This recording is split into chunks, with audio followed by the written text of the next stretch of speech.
जब कन्हैया लाल की मौत होगी तो 50 लाख मिलेगा, जब इंद्र कुमार मारा जाएगा तो 5 लाख मिलेगा।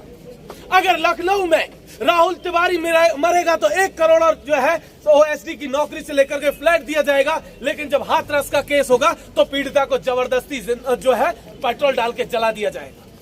ये हमारी व्यवस्था है, ये हमारा पॉलिटिकल सिस्टम है। जातिवाद हो बर्बाद, हो बर्बाद, मनुवाद हो बर्बाद, हो बर्बाद, हो बर्बाद, मनुवाद हो बर्बाद।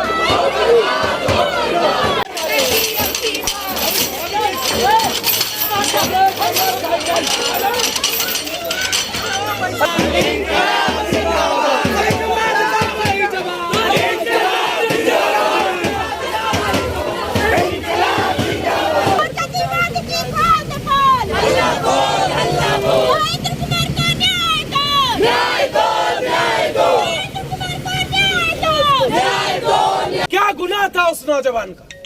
उस बच्चे का गुनाह क्या है? उसने मटके से पानी पिया? नहीं, उसका गुनाह ये नहीं है, उसकी जाति उसका गुनाह है। उस मटके की जाति थी कि वो अपर कास्ट के लिए जो है रिजर्व था वो मटका। वो हमारी हत्या करते हैं। ये हत्या पहली बिल्कुल नहीं है। राजस्थान का केस याद कीजिए। इंद्र कुमार की मौत से पहले, इंद्र कुमार की हत्या से पहले 5 से 6 महीने पहले जितेंद्र मेघवाल की हत्या हुई थी। और सवाल क्या था? मूंछ रखने का। एक दलित नौजवान को मूंछ रखने पर जो है मार दिया गया। क्या हुआ उस आंदोलन का? उसके बाद लोग सड़क पर उतरे। उसके बाद सरकारों ने कहा कि इस तरीके की जातियां अब नहीं होंगी, इस तरीके की हत्याएं रुक जाएंगी। लेकिन क्या हत्याएं रुकी? नहीं रुकी। इंद्र कुमार हमारे सामने है। जितेंद्र मेघवाल से पहले याद कीजिए डेल्टा मेघवाल को। जब डेल्टा मेघवाल को स्कूल के भीतर मार करके पानी के टैंक में दबा दिया गया और कई दिनों तक उसकी लाश नहीं मिली। क्या हुआ उस केस का? यह पहला केस नहीं है बिल्कुल। राजस्थान को अगर आप देखेंगे तो जातिवाद और सामंतवाद का गढ़ है।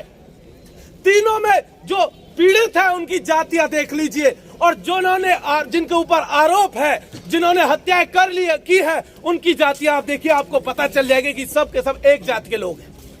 सरकारों की तरफ जब देखते हैं तो सरकार इसे लॉ एंड ऑर्डर का मसला मान करके हाथ खड़े कर लेती है। वो जाति देख करके आपको मुआवजा देती है। जब कन्हैया लाल की मौत होगी तो 50 लाख मिलेगा, जब इंद्र कुमार मारा जाएगा तो 5 लाख मिलेगा। अगर लखनऊ में राहुल तिवारी मरेगा तो 1 करोड़ और जो है ओएसडी की नौकरी से लेकर के फ्लैट दिया जाएगा। लेकिन जब हाथरस का केस होगा तो पीड़िता को जबरदस्ती जो है पेट्रोल डाल के जला दिया जाएगा।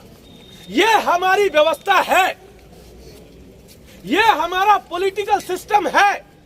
इस बात को एक्सेप्ट करना पड़ेगा कि सामाजिक व्यवस्था के साथ साथ पॉलिटिकल व्यवस्था में जो लोग बैठे हैं, जिनके ऊपर ये जिम्मेदारी थी कि वो इस देश के संविधान को लागू करेंगे, उसकी स्पिरिट को जिंदा रखेंगे, उन लोगों ने हमारे साथ दगा किया, उन्होंने हमारे साथ धोखेबाजी की। और उस धोखेबाजी का नतीजा यह हुआ कि हमने अपने इंद्र कुमार को खो दिया।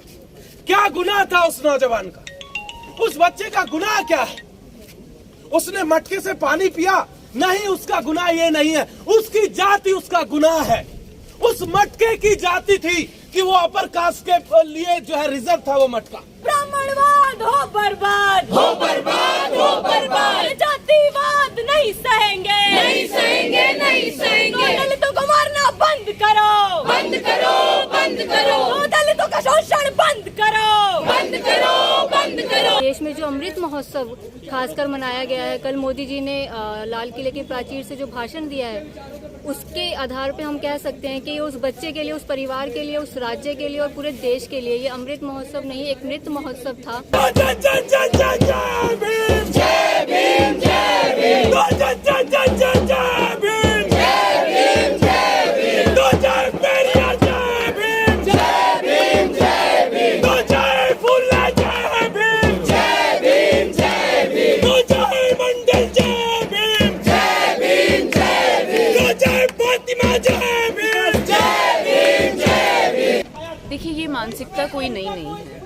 पर हमको अचंभा इसलिए होता है क्योंकि आज़ादी की 75 सालों का अमृत वर्ष मनाया जा रहा है और सरकार बड़ी बड़ी बातें कर रही है कि देश में कुछ अभूतपूर्व हो गया है। पर हम देखते हैं कि जो लंबे समय से चली आ रही एक मनोवादी मानसिकता है जिसने बहुसंख्यक छात्रों को और खास करके जो श्रमिक वर्ग है उसके छात्रों को, दलितों को, आदिवासियों को हमेशा शिक्षा के क्षेत्र से बाहर निकालने की कोशिश करी है। तरह तरह के मनोवादी लॉजिक गढ़े जाते थे, इस तरह की बातें मनुस्मृति में कही गई कि अगर दलितों के बच्चे पढ़ेंगे, अगर महिलाएं पढ़ेंगी तो उनके कान में पिघला शीशा डाल दिया जाए। तो ये उसी मानसिकता का हम देखते हैं एक परिणाम है कि आज़ादी के कहने को 75 साल हो गए हैं पर फिर भी एक छात्र स्कूल में जाके पानी पीने तक आज़ाद नहीं है, उसको जीने तक का अधिकार नहीं दिया जाता।